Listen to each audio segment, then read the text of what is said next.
Welcome to Pete and Hannah's Watch List. I'm your host, Pete Mitchell. I'm here with my great co-host, Hannah. Hello, people. Hannah, we're here for the AFI Top 100 10-Year Revisited.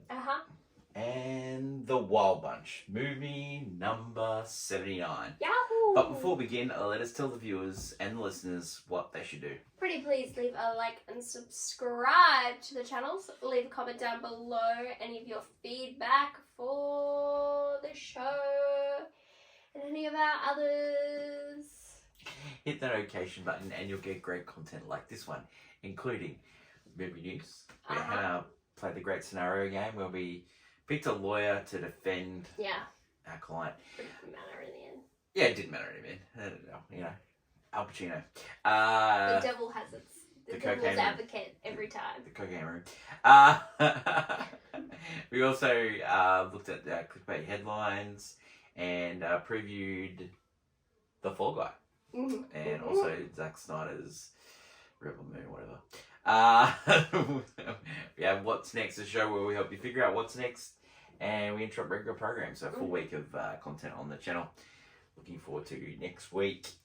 Let us begin with the AFI Top 100 10-Year Revisited. It's movie number 79, and it's The Wild Bunch. Released on June 18th, 1969. We haven't seen this one before. No. First one for me, first one for you. We watched it on Apple TV. Goes for 144 minutes. The elevator pitch for this movie: a team of outlaws are going for one more big score. And they have to, play off the railroad, bounty hunters, Mexican military. Yes. Yeah. Huge. Yeah. The maker's studio was Warner Brothers, and it was one of their offshoots called 7 Arts. Yeah, interesting. I saw that. So some of the movies that they produced, Bonnie and Clyde, and Cool Hand Luke. So a bit of like the risky gun flicks and stuff. Story behind this movie.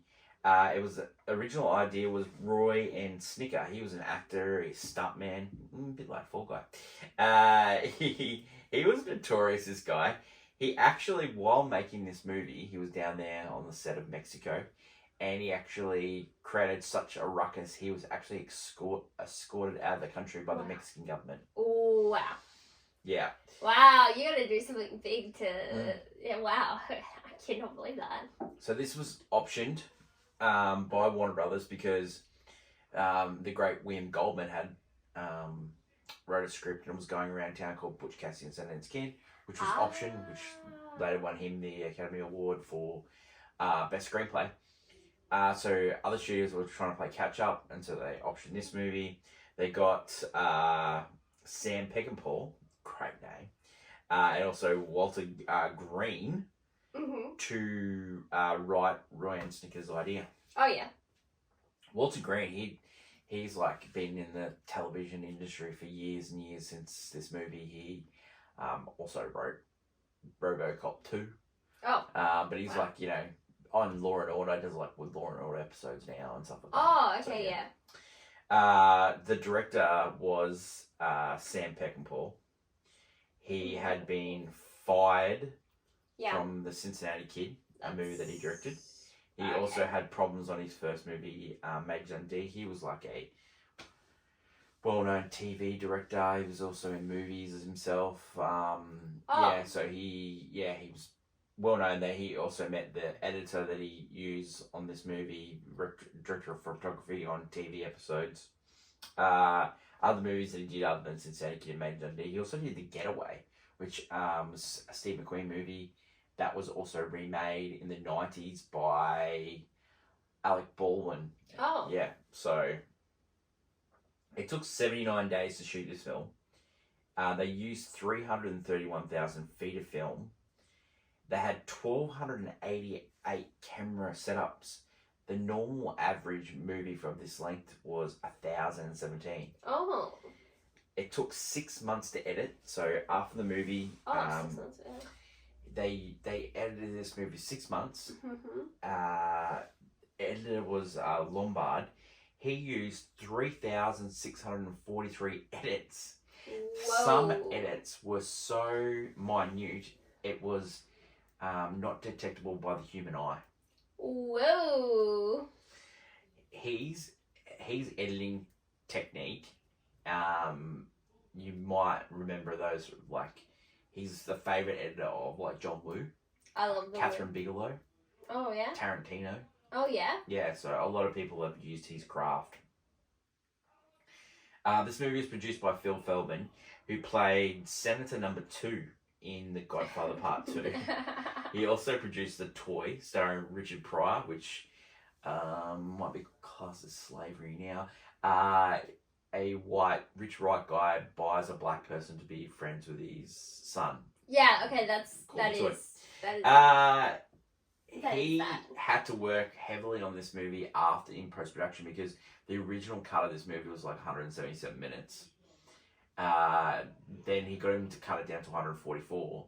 They sent the movie into Biggie rated, and it was given an X rating, and it was banned. So he had to cut another 20 minutes from the movie to get it just like an R rating. This movie like caused a lot of angst in Hollywood. They had to redo the ratings and all that stuff like that. Yeah. That's so interesting. This movie has placed they put the 20 minutes back in 1993, and the movie was fully restored. Yeah. This movie was shot in a unique way. How so? Okay, so it was shot in an anamorphic process. So Sam Peckinpah and his cinematographer Lucien Ballard used a telephoto lens that allowed objects and people in both background and foreground to be compressed into perspective. This effect is seen in shots where the bunch walk in to the headquarters to free Angel, and as they walk in, there's constant flow of people, but they still remain the highlight of the shot. So people are going around. It's notable that shots from multiple angles are spliced together in rapid succession, often in different speeds, placing greater emphasis on the chaotic nature of the action, especially in that last scene, sequence, which we'll talk about like going thing. But the gunfights, this movie, a lot of people have crabbed from this. Yeah. When they originally saw the screening, because Warner Brothers on the set had spies on the set, because Peckinpah was like, he got kicked off a couple of movies. Oh, yeah, they were like, they wanted to have some assurance, I guess. Yeah, so he got kicked off a couple of movies, right? Yeah. And so he had the spies. Peckinpah was like so paranoid. And so when he originally showed them the first cut went for ages. It was like 4.5 hours. And they said, this is illegible. And then the next cut showed it to critics and all that, and audiences in Kansas, which is a noted test audience town. They said this movie should not be released. So Warner Brothers was like talking to the producer. The producer and Peckinpah had a falling out over like cutting the movie and stuff like that. Yeah, it's been written heavily about the production of this film, you know. So yeah, let's talk about some of the actors in this movie. So you got William Holden, who played the main character Pike.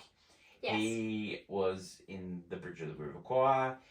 He starred in Network, Sunset Boulevard, all movies on this list as well. Mm-hmm. He won an Academy Award for Starlike 17, which was later remade into like Hogan's Heroes. Oh, okay. Ernest Borgnine, who played Dutch, he won an Oscar for Marty, and he's probably most famous work, other than being on Basketball, the movie starring the South Park creators. He was the title character Mikhail in Mikhail's Navy, the TV show. Oh, okay. Yeah. So a lot of these actors at these times, like really well-known Academy Award-winning actors, like just got so much money to be on TV. So that they did TV shows for like Yeah, years yeah, and yeah. years. Robert Ryan, who was in a movie that we mentioned on this podcast a few times called Executive Action, Yeah, yeah. which was the conspiracy with the JFK assassination. He was also one of the major characters in Dirty Dozen, and he appeared in that movie with Ernest Borgnine. Peckinpah saw that movie. He said, "Yeah, I'm going to cast these guys." Edmund O'Brien plays Sykes, who was the head of the railroad bounty hunters. Yes. He starred in The Man Who Shot Liberty Valance. Yes. Now Ben Johnson, who played Gosh, he was one of the Gosh brothers. We've already seen him once on the list. He was in The Last Picture Show, and that was the smallest acting job by a man to win a Best Supporting Actor. Oh wow! He was also in The Getaway, which is another Peckinpah movie. Jamie Sanchez, who played Angel, he was young at the time, like he was only 30 when all the other actors were in their late 40s. Yeah. He was sort of like a real annoyance on set. Oh. Because he liked playing with guns and stuff like that. Later, he did Carlito's Way with Al Pacino and Sean Penn. Ooh. So, reaction for the film at this time, grossed between $6 and $11 million. Budget was between 3 and 6. Yeah. Critics and movie lovers at the time loved this movie. Like Roger Ebert put this on his got must see lists and all that stuff like that. They loved the acting. They loved the way it was shot. Like it just everyone except noted racist John Wayne, who hated this movie. He said that this movie caused people to hate westerns. I don't see hating westerns, but I feel like this one is very different to the ones he's used to starring in, and also the ones everyone's used to telling about. Yeah. This isn't about good guys and bad guys. So awards, it didn't win anything, but it was nominated for Best Music, and also it was nominated for Best Screenplay. Let's go through some of the Best Picture nominees of that year. So it's 1970. So yes. Best Picture nominees. The winner was Midnight Cowboy. Anne of 1,000 Days, Butch Cassidy and Sundance Kid, Hello Dolly, and Z.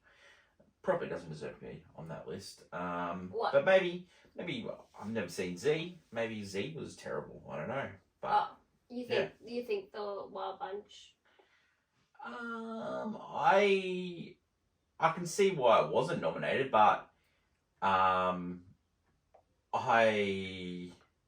liked it. So I think probably it should have been nominated. Let's have a look. Z was a 1969 political thriller directed by Costa Graves. What was the movie? It was a French and Algerian production.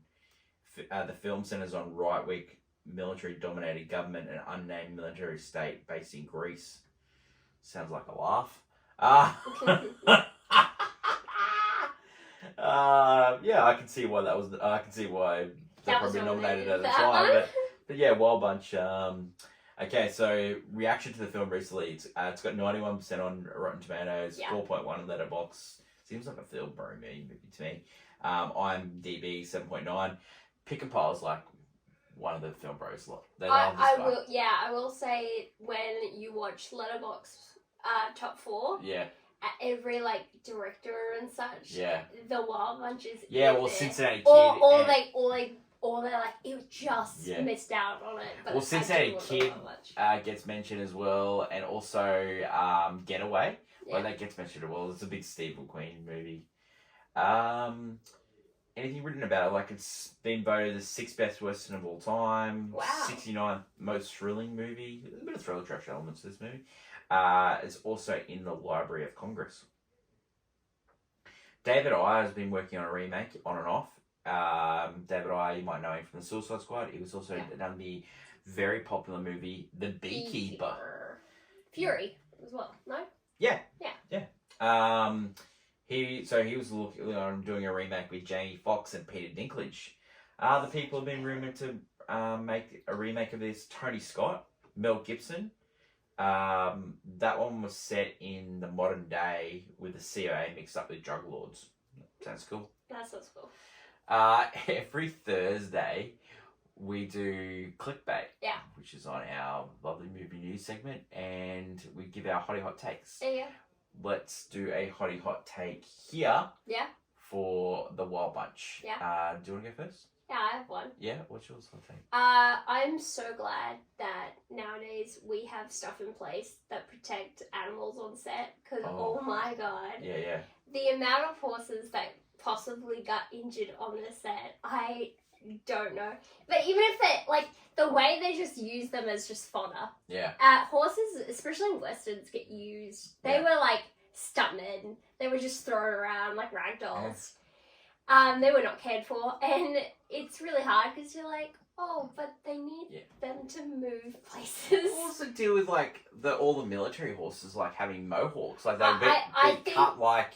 I think it's because they didn't want to care for the manes, so they just cut them, and then it also was like, these are the men's horses. Yeah, horses in the military. My hot take was, I'm glad this movie came along because the last couple of movies have been terrible.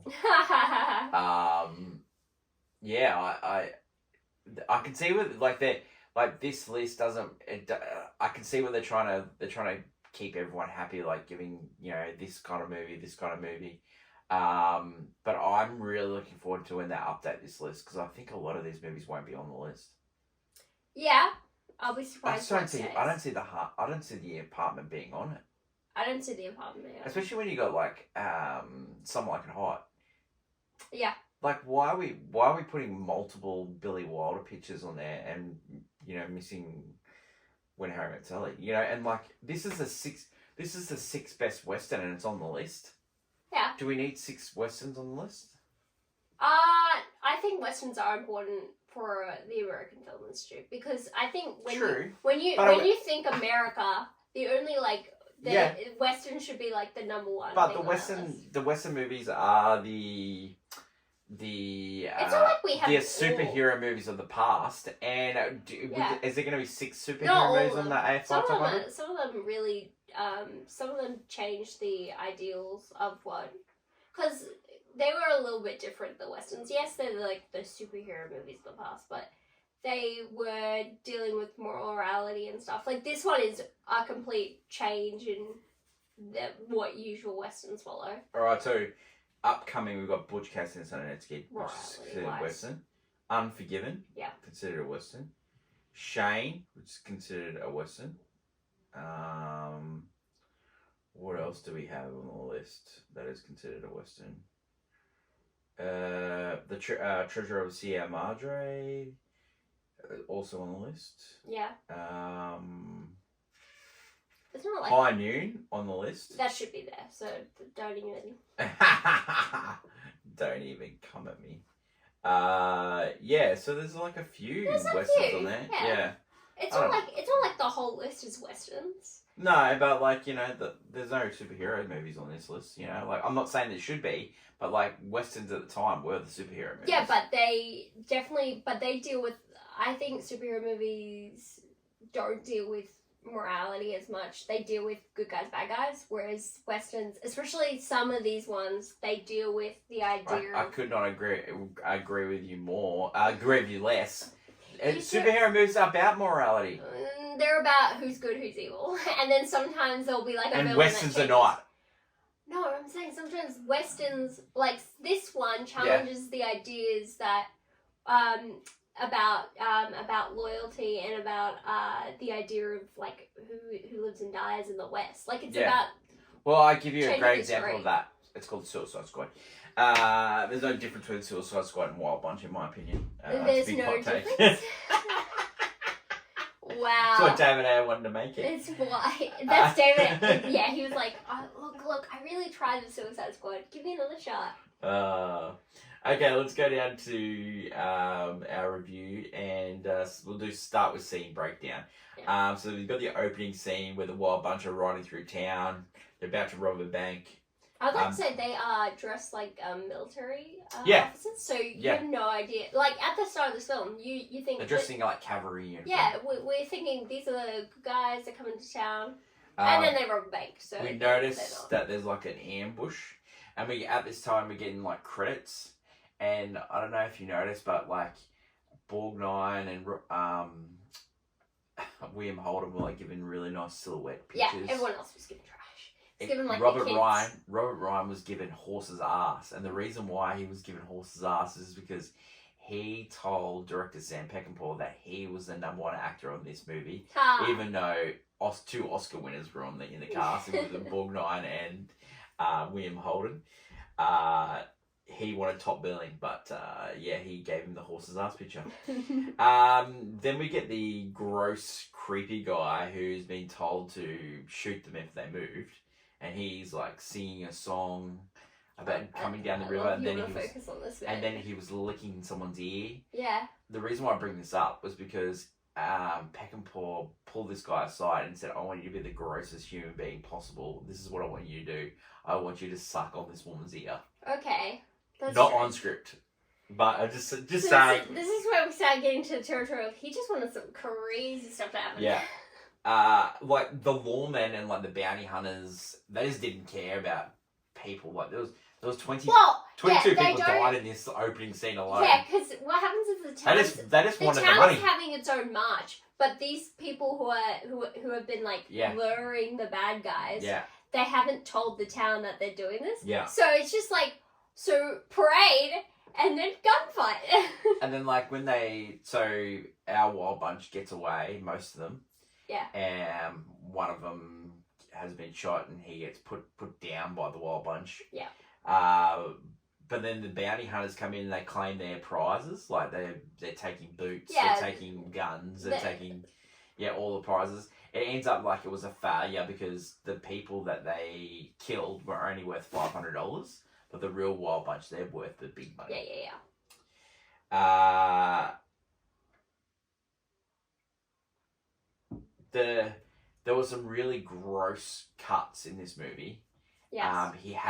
A lot of had to be taken out by the producer, especially in this scene as well. There was more violent scenes, and they put them back in now.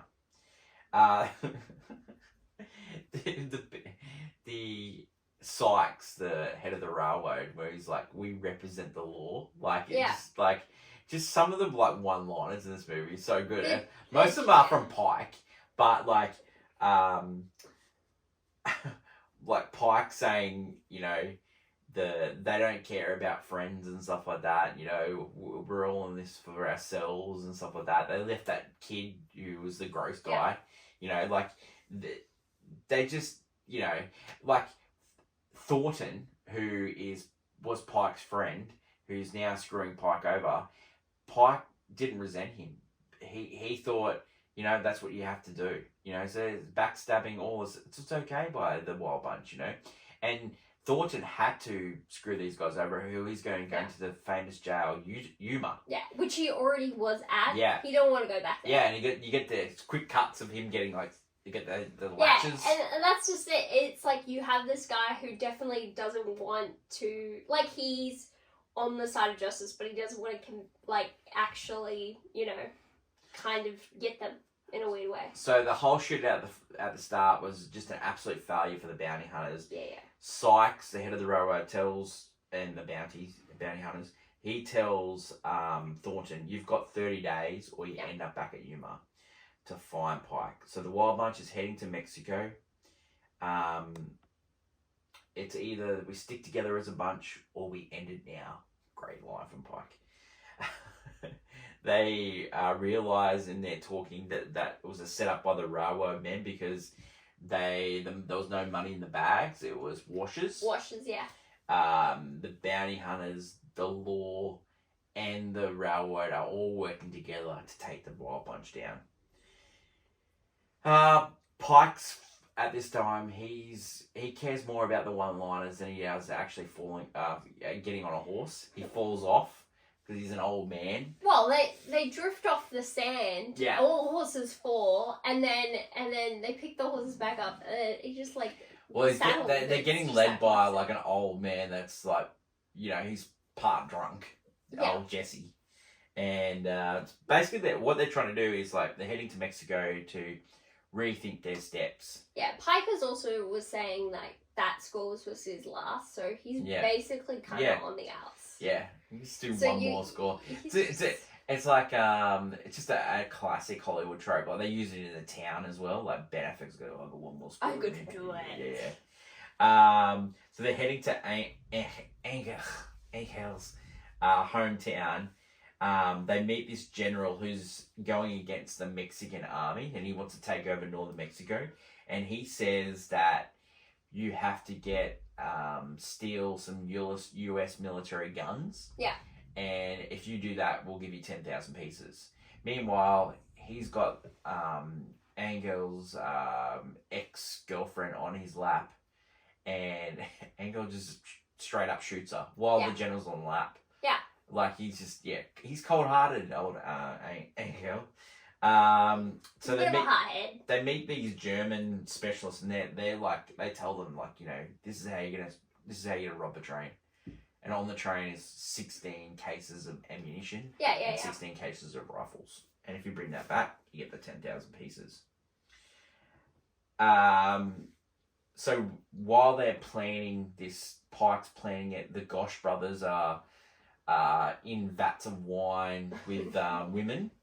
And, one of the Gosh brothers gets engaged to one of these women. Yeah, they're having, like, a lot of fun. Yeah. This is, like...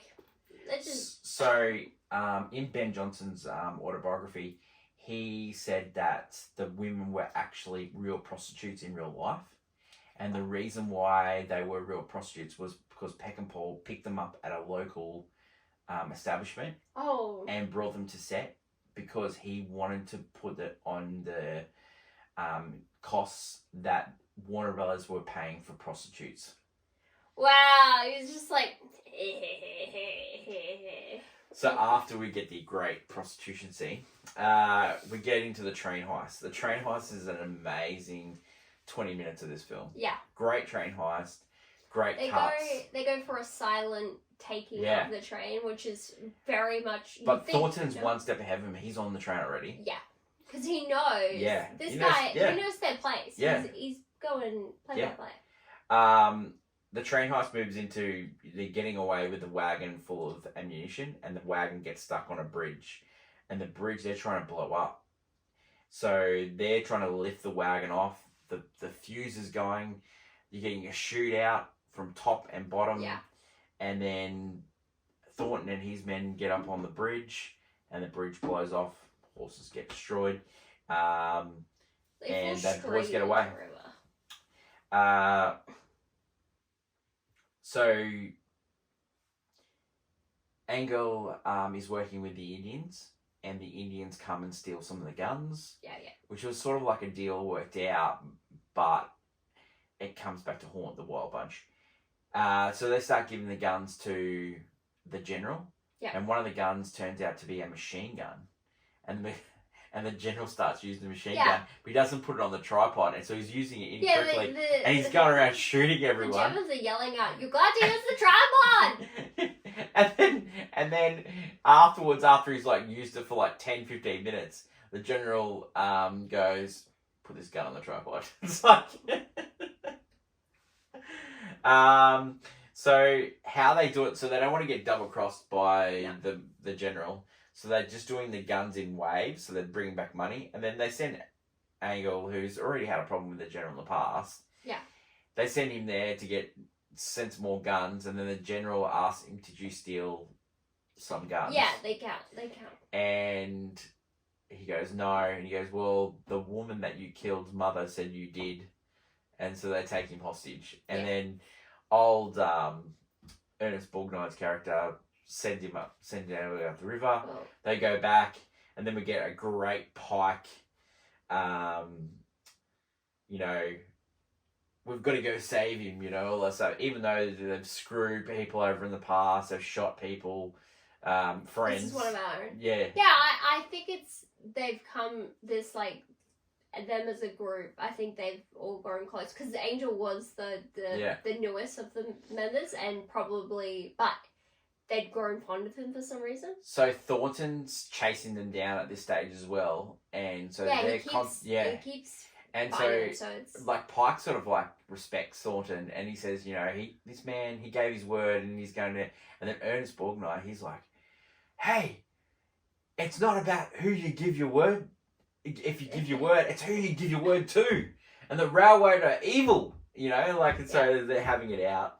But then they decide, okay, all four of them, including the Gosh brothers, who tried to screw over Angel in the past because he's Spanish. I think the reason they decide to go back is because they are basically caught in a trap. Yeah. They can't go backwards. One, because they can't walk out. They can't go backwards because of the military. Is it because I love you too much, baby? Yeah, of course. Why can't you see? And then no matter where they go, Thornton will be like like a couple steps behind them. Yeah. So it's he's part bloodhound, that guy. Yeah. So they're basically there's no winning. Yeah. So trying to go back. Is Thornton the Tommy Lee Jones of the movie from like the Fugitive? Yeah. Like he needs to he does call the railroad idiots the entire time. Yeah, he hates them. Yeah, he's trying to upgrade all the time. If I could be with them, I would. Yeah. Like he's just like he's just giving it to these guys, and they're just like, okay. Okay, so after they have the argument, they decide, okay, we're gonna go and we're gonna save Angel. They go down there, and you get the boys coming into the camp. Yeah. Nice shot. Yeah. Yes. We want him back. You know, enjoy the women, enjoy the drink. You know. Here you can have him back. General cuts Angel's throat. Originally was cut from the movie. He was cut. The Russian was cut. It's a bad cut. It was a bad cut. And then Pike just straight up shoots the general, and then everyone's like shocked. And then they kill the Germans, and then they try and get the gun. And then, like, the boys are getting shot everywhere. And they're slaying with this machine gun. And then suddenly, you get... Pike looks like he's going to get away. He gets shot in the back by a prostitute. Yes. And he gets shot by a kid. Before taking out, like, 112 people. Like, they used 90,000 rounds on this scene. Yeah. That's more than the whole Mexican Civil War. Wow. Yeah, it's just unbelievable. After the boys are all dead, Thornton comes back to find the bunch. You know, he's offsiders are taking all they can. He decides, now I've done my job, I'm not going anywhere. They go try and chase down Jesse, but Jesse finishes them off, comes back, finds Thornton, goes, surprised to see you here. That they decided to team up with Angel's father to take back Mexico. Yeah, in like a weird way. And that's it'll be different. It's the end of the Wild Bunch. Reasons to see this. Great battle action set pieces. Just amazing. Like, really good. Like, great. Just like, you have a train heist. You have a bridge blowing up. You have, like, a full-on gunfight. Yeah, like, it's really good. I really enjoyed this. I really enjoyed this movie. You have a stakeout of, like... I even like the start just plays well. Yeah. I don't know. Just, like... Yeah, you go right into it. Like, it's, Yeah. Like, it's a simple story. Like, it's, you know, as you said before, like... people getting screwed over, you get, you know, you get your backs to the wall and you have to fight your way out. Yeah, like, it's simple, but, yeah, it works. It's effective. Like, the Western ideas are the simple ideas, just moral complexities. Reason I said, man, this movie's violent.